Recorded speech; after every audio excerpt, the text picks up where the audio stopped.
Angel Rebo, known as the CEO Confidant. Is an influencer, international TV host, public speaker, CEO consultant, board member, and philanthropist.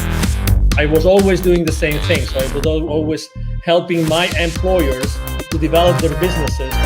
I think that business leaders now need to be conscious like never before. They need to hear different messages. Angel has empowered more than 1,500 CEOs in 33 different countries and speaks 5 languages.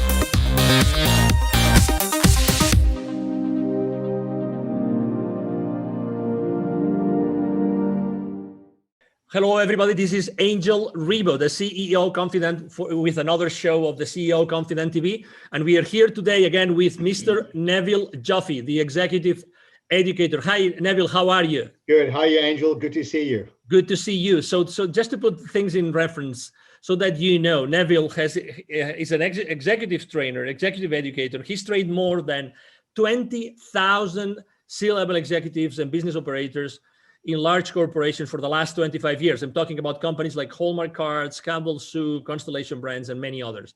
So, you know, we're going to have the conversation around, our conversation around chapter number 9 of your latest book, which is called, you know, The Baker's Dozen Rules of Highly Successful Business Operators. And the title of the book is pretty straightforward. I love it. It's Poppen, which might not tell you much yet, but when I tell you what Poppen means, it will. If your process or proposed plan doesn't improve equity, the answer is no. That's a pretty provocative, thought-provoking title, Neville, don't you think? Yes. So it's just some background to this. During all my teachings for the last lot of years, I've often had CFOs or financial people sitting in my business literacy workshops, not about them learning this material, but rather how to communicate this with their own employees. And I used to hand out a certificate, I still do actually, hand out a certificate of Poppen to say if your process or proposed plan does not improve equity, the answer is no. I see the CFOs pasting this to their door. Right. So if somebody were to walk in and ask for more budget or ask for another resource, they point to the certificate on or this document on their door and say, if you cannot explain to me how what you're requesting improves equity or EBITDA, depends how you use the E, go back to the drawing board and come back to me with a business plan or a reasonable explanation. Because people are so used to asking for things without actually justifying the financial implications of what they're asking for, or understand that they shouldn't be looking at numbers in isolation, which is another chapter of the book. Don't examine numbers in isolation. Understand the touch points. Right. Or this financial decision that you've now made. Why would you say that people, I mean, it sounds so natural and so obvious, but it's not the case. Why do you think this is not the case? That typically people don't have this in their mind before making a business decision? One word for it, Angel: naivety. Naivety. People are naive. People are financially naive. And I know the listeners have heard this expression before, but people don't know what they don't know. They don't know what they don't know. They never or rarely apply their mind to all the touch points, all the resources that are affected as a result of a decision. So, for example, someone in marketing may say, we're going to put out a marketing initiative. It's going to cost us $100,000. And we're going to increase revenue. Okay. So it happens to work. We increase revenue. Maybe it's a wonderful marketing campaign, but how many of the people in the organization, we're putting the CFO aside here, how many people in the organization actually have thought about what other resources are affected when revenues increase? Have they thought about how much volume you're going to sell when you step up a cost? Have they thought about the amount of cash flow that is required? Have they thought about the impact to profitability, which is affected with equity? So in the absence of everybody understand the financial implications of these decisions, these people are working in a vacuum, examining numbers in isolation, which is another chapter. Don't examine numbers in isolation. It was pretty shocking to listen to you when you said naivety, right? Because obviously there's so much money spent in education in corporate, right? So naivety. So have you actually tested or tried or asked, what would you say is the rate of financial illiteracy in corporations today?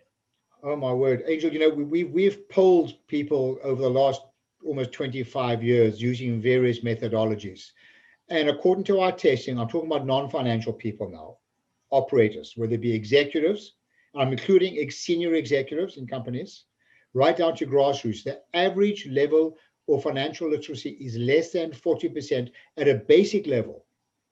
Expressing this another way, the majority of people are 60% financially illiterate. Wow. I mean, you know how scary that is? Yeah, can you imagine how much profit is left on the table, if you will, by making financial decisions that have a financial implication and they don't even know it? How can the training that you deliver, right? The training that you've been delivering and that you deliver today, how can it help organizations to do a better job? So if you look at the framework on the top corner of my screen, you'll see that it says sustainable profits and cash flow. That's the reason why we're in business. It should drive sustainable profits and cash flow. Your investors don't really care that much about what we do. They really care about profits and cash flow in the end. But to do that, nobody can do it alone. So the objective of our education programs is to help. Well, first, let me go back one step. You'll see on the top it says accountability. It's not reasonable to hold people accountable if they're not engaged in the decision-making process and if they're not educated. Right. It's just not reasonable.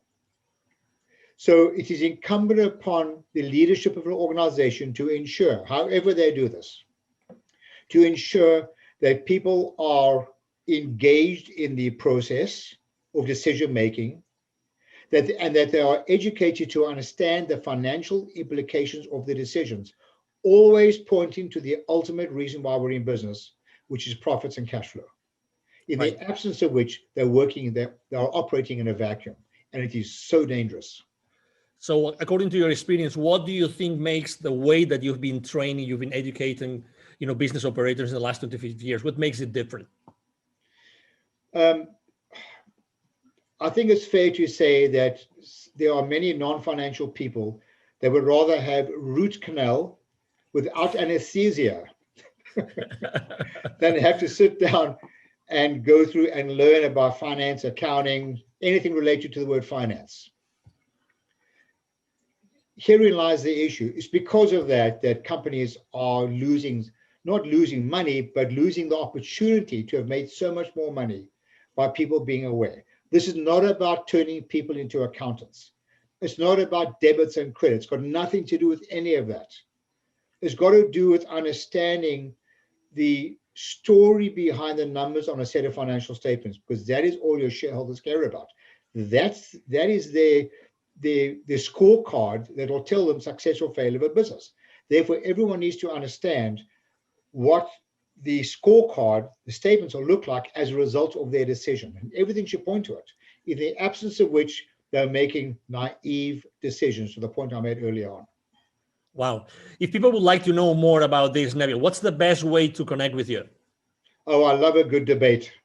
Just contact me, Neville, Neville, at bizwisdom, bizwisdom.com. I'd be delighted to share more information with you and to tell you how you can go about getting your people literate and making fiscally responsible decisions. Wonderful. Thank you. Thank you very much for being with us today and for sharing so much, Neville. You're most welcome, Angel. Pleasure as usual.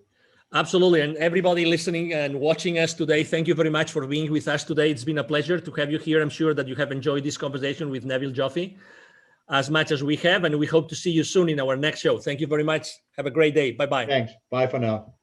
Thank you so much for watching our show today. The entire team of the CEO Confidant appreciates your time and attention. If you think that you are a good fit for the CEO Confidant TV, please connect with us on LinkedIn. We hope that you enjoyed today's show as much as we did. See you soon. Angel Ribo, the CEO Confidant. Email address angel@angelribo.com. Don't forget to follow me on LinkedIn. Thank you.